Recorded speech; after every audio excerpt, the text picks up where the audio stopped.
प्रकृति का कुछ ऐसा विलक्षण नियम है कि पतन स्वाभाविक और उत्थान कष्ट साध्य बनाया गया है। पानी को आप छोड़ दीजिए, नीचे बहता हुआ चला जाएगा निमान की ओर, आपको कुछ नहीं करना पड़ेगा। नीचे गिरने में कोई मेहनत नहीं करनी पड़ती है और कोई प्रयास नहीं करना पड़ता है। ऐसे ही संसार का कुछ ऐसा विलक्षण नियम है कि पतन के लिए, बुरे कर्मों के लिए आपको ढेरों के ढेरों साधन मिल जाएंगे, सहकारी मिल जाएंगे, किताबें मिल जाएंगी, और कोई न मिलेगा तो आपके पिछले जन्म जन्मांतरों के संग्रह किए हुए कुसंस्कार ही इस मामले में आपकी बहुत मदद करेंगे। वह आपको गिराने के लिए बराबर प्रोत्साहन करते रहेंगे, पाप पंख में घसीटने के लिए बराबर आपका मन चलता रहेगा। इसके लिए न किसी अध्यापक की ज़रूरत है, न किसी को सहायता की ज़रूरत है। ये तो अपनी नेचर जैसी हो गई है। नीचे की तरफ गिराने वाली कशिश इस संसार में इतनी भरी पड़ी है, उससे बचाव अगर आप न करें, उसका विरोध आप न करें, उसका मुकाबला आप न करें, तो आप विश्वास रखिए आप निरंतर गिरेंगे, पतन की ओर गिरेंगे। सारा समाज इसी तरफ चल रहा है। आप निगाह उठा के देखिए, आपको कहाँ ऐसे आदमी मिलेंगे जो सिद्धांतों को ग्रहण करते हों और आदर्शों को अपनाते हों। आप जिन्हें भी देखिए, अधिकांश लोगों में से बुराई की ओर चलते हुए दिखाई पड़ेंगे आपको, और पाप और पतन के रास्ते पर उनका चिंतन और मनन काम कर रहा हुआ है। उनका चरित्र भी गिरावट की ओर और उनका चिंतन भी गिरावट की ओर। फिर आपको क्या करना चाहिए? अगर आपको ऊंचा उठना है तो आपको भीतर से हिम्मत इकट्ठी करनी चाहिए। क्या हिम्मत करें? ये हिम्मत करें कि ऊंचे उठने वाले जिस तरीके से संकल्प बल का सहारा लेते रहें और हिम्मत से काम लेते रहें, व्रतशील बनते रहें, आपको उस तरीके से व्रतशील बनना चाहिए।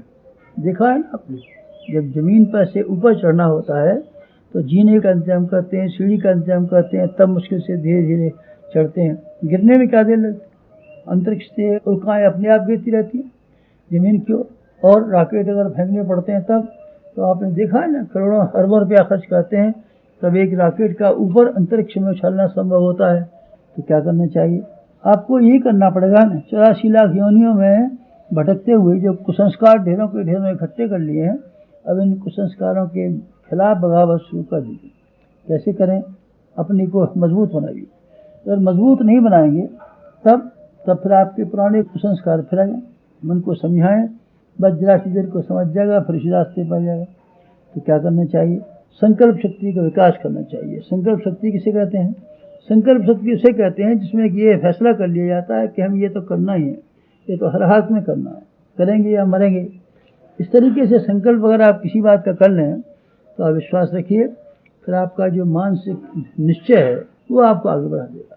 और आपका मनोबल नहीं है और निश्चय बल नहीं है, ऐसे ख्वाब देखते रहते हैं, ये करेंगे ये करेंगे, विद्या पढ़ेंगे, व्यायाम करना शुरू करेंगे, करना काम करेंगे, ये करेंगे, आप कल्पना करते रहिए, कभी कुछ नहीं कर सकते। कल्पनाएं आज तक किसी की सफल नहीं हुई और संकल्प किसी के असफल नहीं हुए।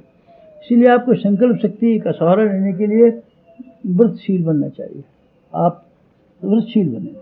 श्रेष्ठ काम करने के लिए, उन्नति की दिशा में आगे बढ़ने के लिए आपको कोई न कोई संकल्प मन में लेना चाहिए। ये काम करेंगे, ये काम करने तक के लिए कई आदमी ऐसा कर देते हैं, ये अच्छा काम जब तक पूरा न कर लेंगे ये काम नहीं करेंगे, जैसे नमक नहीं खाएंगे, घी नहीं खाएंगे वगैरह वगैरह। ये क्या है? इसको देखने में तो कोई ख़ास बात नहीं है। आपको अमुक काम करने से नमक का क्या ताल्लुक है? और आपने घी खाना बंद कर दिया तो कौन ऐसी बड़ी बात होगी जिसकी वजह से आपको काम में सफलता मिलेगी? इन चीज़ों में तो नहीं है दम, लेकिन दम उस बात में है कि आपने इतना कठोर निश्चय कर लिया है और आपने एक सुनिश्चित योजना बना ली है कि हमको करना ही करना है, करना ही करना है। तब फिर आप विश्वास रखिए आपका काम पूरा होकर के रहेगा। चाणक्य ने निश्चय कर लिया था कि जब तक नंदवंश का नाश न कर लूँगा तब तक बाल नहीं मानूंगा। ये अपना व्रत और प्रतिज्ञा को याद रखने का एक प्रतीक है, एक सिंबल है। प्रतिज्ञा तो भूल जाते हैं, लेकिन अगर कोई ऐसा बहिरंग अनुशासन भीतर लगा लें तो आदमी भूलता नहीं। आदमी का संकल्प मजबूत होना चाहिए। अध्यात्म का प्राणी वह संकल्प है। संकल्प बल न हो तब, हिम्मत न हो तब फिर आदमी बेपैंदे लोटे की तरीके से इधर उधर भटकता रहता है। संकल्प कर लेने के बाद तो आदमी की आधी मंजिल पूरी हो जाती है। संकल्प बल उस लाठी की तरीके से है जो आपको गिरने से बचा लेता है और आपको ऊंचा चलने के लिए, आगे बढ़ने के लिए हिम्मत प्रदान करता है। आपको भी अपने मनोबल की वृद्धि के लिए आत्मानुशासन स्थापित करनी चाहिए। ब्रह्मचर्य के संबंध में, खान पान के संबंध में, समय दान और असदान के संबंध में, आपको कोई ना कोई काम ऐसे ज़रूर करनी चाहिए जिसमें कि ये प्रतीत होता हो कि आपने छोटा सा संकल्प लिया, उसको पूरा करने में लग रहे हैं। ये मनोबल बढ़ाने का तरीका है। संकल्प और मनोबल से ज़्यादा बढ़ करके आदमी को व्यक्तित्व को उभारने वाली, प्रतिभा को उभारने वाली, उसके चरित्र को उभारने वाली और कोई वस्तु है ही नहीं। और ये संकल्प बल की वृद्धि के लिए ये आवश्यक है कि आप छोटे छोटे ऐसे कुछ नियम लिया कीजिए थोड़े समय के लिए। ये काम न कर लेंगे जब तक हम ये नहीं करेंगे। मसलन शाम को इतनी किताब पढ़ने न पढ़ लेंगे, सोएंगे नहीं। मसलन हम सवेरे का भजन जब तक पूरा न कर लेंगे, खाएंगे नहीं। ये क्या है? ये व्रतशीलता के साथ में जुड़ा हुआ अनुशासन है।